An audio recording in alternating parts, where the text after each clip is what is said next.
Bismillahirrahmanirrahim. Assalamu alaikum. Today we're going to talk about the cell membrane inhibitors.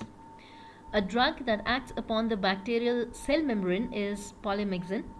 Polymyxin is a polypeptide antibiotic that was discovered in the year 1947. It is produced by Bacillus polymyxa that was previously known as Bacillus polymyxa. It became available for clinical use in the decade of 1950s. It works mostly by breaking up the bacterial cell membrane, and more specifically it acts upon the lipopolysaccharide, upon the lipid A portion of the lipopolysaccharide, and we'll talk about that later. It is used in the treatment of gram-negative bacterial infections, obviously, since outer membrane is not present in the gram-positive bacteria. It is ineffective against them.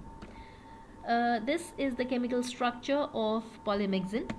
Polymyxins consist of 10 amino acid residues. Out of these 10 amino acids, 6 are L-alpha gamma diaminobutyric acid, which is shortly termed as LDAB. These polymyxins, they consist of 5 different chemical compounds. That is, there are 5 types: polymyxin A, B, C, D, and E, and polymyxin E is also known as colistin. The main difference between these compounds are found in amino acid sequences and fatty acid side chains. Out of these 5 types, these polymyxin A, B, C, D, and E, polymyxin B and polymyxin E have been found to be used in clinical practices.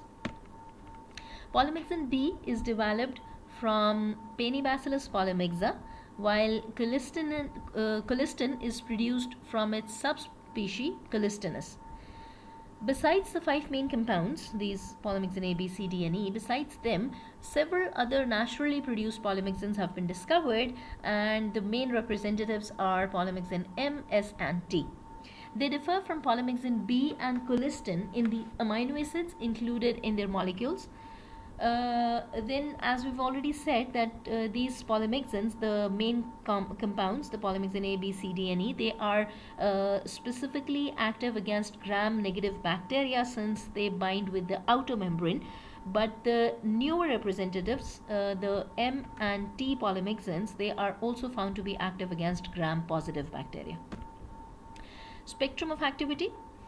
Most gram-negative bacteria are susceptible to polymyxins, including the multi-drug resistant Acinetobacter baumannii and Pseudomonas aeruginosa. Their spectrum also includes the species of Klebsiella, Enterobacter, Escherichia, E. coli, that is, Salmonella, Shigella, Citrobacter species, Yersinia, Pseudotuberculosis, and Haemophilus influenzae. Colistin has also been found to possess a considerable in vitro activity against strains of Stenotrophomonas maltophilia and several mycobacterial species, including Mycobacterium tuberculosis. Now, obviously, several species have been found to be resistant against these polymyxins, and these include species belonging to Proteus, Morganella, Serratia, Brucella, Neisseria, Chromobacterium, and Burkholderia. The mode of action.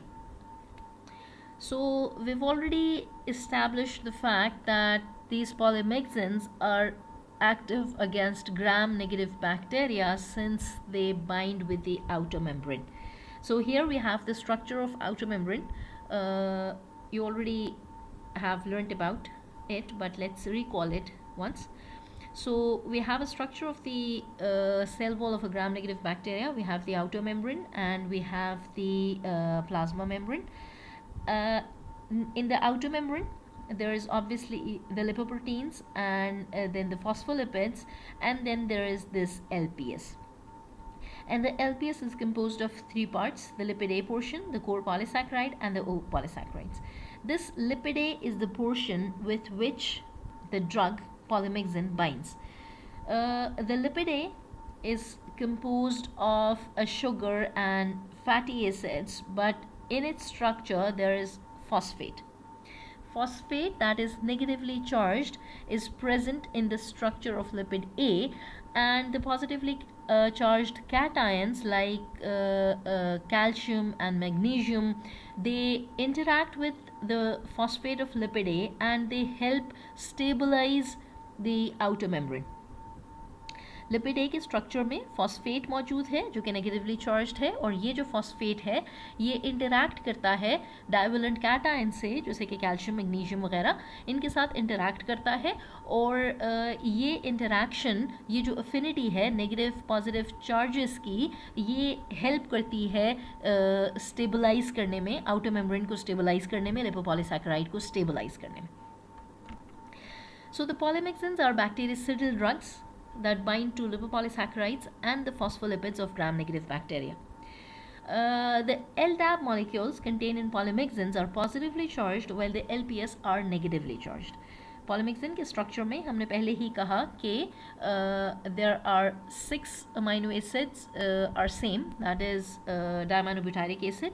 ये जो LDAP molecules हैं ये positively charged हैं, और क्योंकि ये positively charged हैं इसीलिए नेगेटिवली चार्ज लिपोपॉलीसैकेराइड के साथ इनकी एक बहुत स्ट्रॉन्ग अफिनिटी है, and this affinity is more stronger as compared to the affinity between the LPS and the divalent cations. क्योंकि LPS और LDAP की अफिनिटी LPS और डाइवेलेंट कैटायंस की अफिनिटी से ज़्यादा है, तो ये LDAP डिस्प्लेस कर देते हैं इन डाइवेलेंट कैटायंस को, बजाय इसके कि LPS बाइंड करे कैटायंस के साथ, divalent cations like calcium and magnesium के साथ, ये बाइंड कर जाता है LDAP के साथ, and this binding, this displacement leads to the disruption of the outer cell membrane. जब आउटर सेल मेम्ब्रेन डिस्ट्रप्ट हो जाती है तो पॉलीमिक्सिन के लिए आसान हो जाता है कि वो इनर साइटोप्लाज्मिक मेम्ब्रेन तक पहुँचे, उसके साथ इंटरैक्ट करे, एंड दस it disrupts the cytoplasmic membrane, increases the permeability, it results in leakage of the internal contents, and so obviously there is the death of the bacteria. Thus this drug is bactericidal. Now this is the major mode of action of polymyxins. There is one other aspect, that is we know that the lipid A of the lipopolysaccharide acts as an endotoxin. Gram negative bacteria में जो lipid ए है वो endotoxin के तौर पे act करता है. Since polymyxin bind to the lipid A, this binding it inhibits the lipid A to act as an endotoxin. जब polymyxin bind कर जाते हैं lipid A के साथ तो वो as an endotoxin act नहीं कर पाता, and thus these polymyxins exert their anti-endotoxin activity. Mechanism of resistance. The first mechanism by which the bacteria have acquired resistance against polymyxins is the modification of the target site. So the bacteria modifies its target site so that the drug can no longer bind to that target site, and if the drug will not be able to bind, it will become ineffective. Here the target site was the phosphate group of the lipid A of LPS. So the bacteria replaces that phosphate with cations, and obviously since cations are positively charged, they will be repelled from the LDAP molecules that are already positively charged, and this repulsion is going to lower the affinity for polymyxins. Bacteria अपने negatively charge phosphate को replace कर देता है, substitute कर देता है with positively charged cations. अब क्योंकि कैटायंस पॉजिटिवली चार्ज्ड हैं और LDAP मॉलिक्यूल जो पॉलीमिक्सिन में थे वो भी पॉजिटिवली चार्ज्ड हैं, so obviously there will be repulsion, and इस रिपल्जन की वजह से बाइंडिंग नहीं हो सकेगी, और जब ड्रग बाइंड नहीं करेगा टारगेट साइट के साथ तो इफेक्टिव नहीं रहेगा. Second mechanism of resistance is the efflux pumps. We've already talked a lot about the efflux pumps. You already know what efflux pumps are, how they work. So these efflux proteins are found in some species of Pseudomonas aeruginosa, Klebsiella pneumoniae, and E. coli, and obviously this has led to polymyxin resistance. ये जो efflux proteins हैं जो इन organisms ने acquire कर लिए हैं, produce कर लिए हैं, they are going to pump out the drug out of the cell, and obviously if the drug cannot accumulate inside the cell, it cannot be effective. The third mechanism of resistance is the outer membrane proteins. Overexpression of proteins like OPRH makes the organisms, especially the Pseudomonas aeruginosa, resistant towards polymyxins. These OPRH proteins are responsible for increasing the stability of the LPS molecules. Outer membrane में proteins मौजूद हैं, OPRH proteins, और ये proteins जो हैं LPS को stability provide करते हैं. So bacteria like Pseudomonas aeruginosa over expresses these OPRH proteins, and this overexpression obviously makes the polymyxin unable to disrupt the plasma membrane, and so the organism becomes resistant. Clinical uses. The emergence of bacterial strains of Acinetobacter baumannii and Pseudomonas aeruginosa that are resistant to all other antibiotics has led to renewed interest in polymyxins.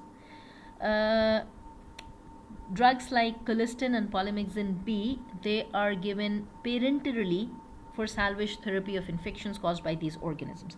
Parenteral administration, you already know that is any administration through injectables like intravenous or intramuscular or intrathecal maybe.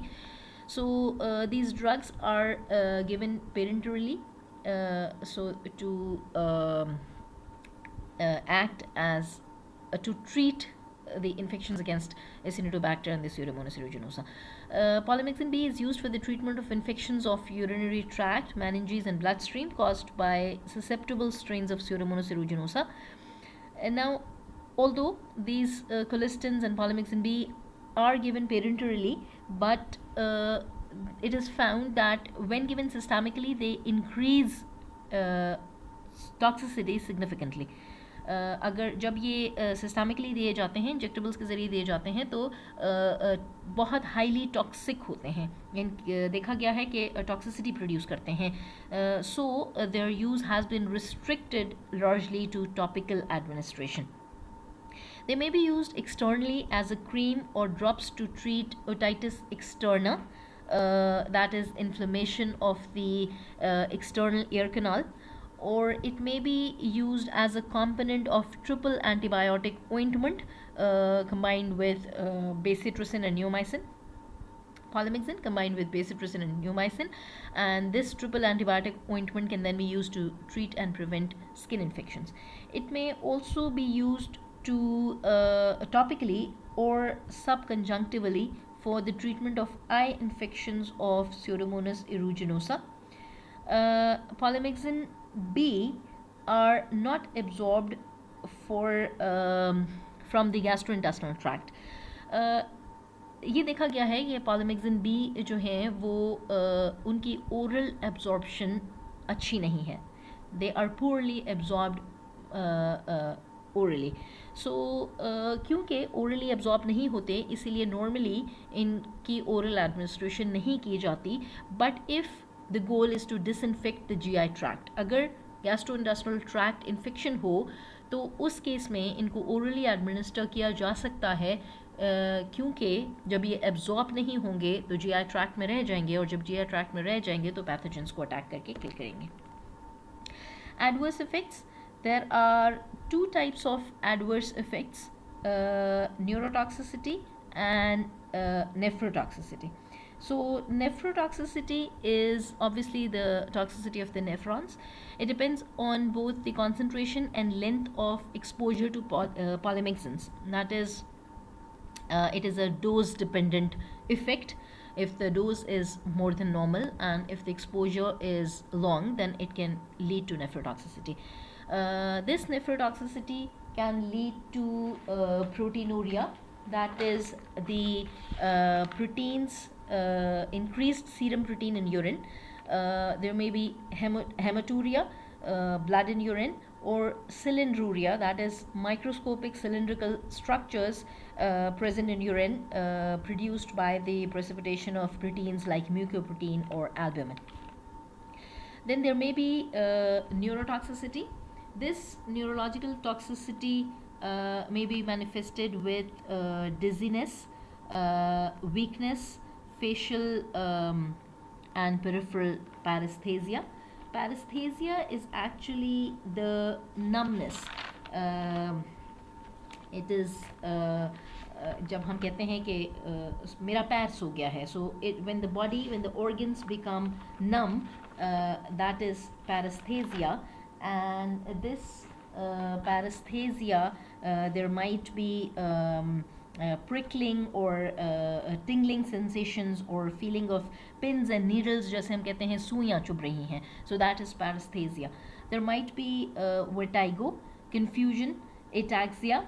Ataxia is actually the lack of voluntary coordination of muscle movements.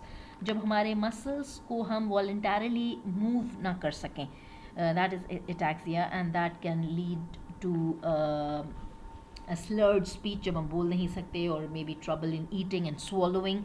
अगर हमारे muscles move नहीं करेंगे तो हम swallow नहीं कर सकेंगे. So when there is a lack of voluntary movement of the muscles, that is ataxia. There may be visual and speech disturbances and neuromuscular blockade. This neuromuscular blockade is actually the blocking of neuromuscular transmission at the neuromuscular junction. यानी जब nerves से muscles को information transmit ना हो सके, that leads to neuromuscular blockade. अगर nerves से muscles को information transmit नहीं होगी तो हमारे muscles move नहीं कर सकेंगे, और जब muscles move नहीं कर सकेंगे तो that is going to lead to paralysis, obviously. So this neuromuscular blockade can lead to respiratory failure or apnea. Apnea is actually a breathing problem. Cessation of breathing, जब हम breathe नहीं, जब कोई breathe ना कर सके, that is because there will be no movement of muscles of inhalation. अगर muscles move नहीं कर रहे हैं, अगर neuromuscular blockade है और nerve से muscles को information नहीं जा रही और muscles move नहीं कर रहे, तो inhalation नहीं हो सकेगी, because inhalatory muscles जो हैं वो move नहीं कर सकेंगे. जब हम inhale नहीं करेंगे तो obviously oxygen नहीं पहुंचेगा, और oxygen नहीं जाएगा तो there will be respiratory failure. Partial deafness and severe ataxia have also been reported in patients with excessively high plasma level. That was all about this topic. Thank you.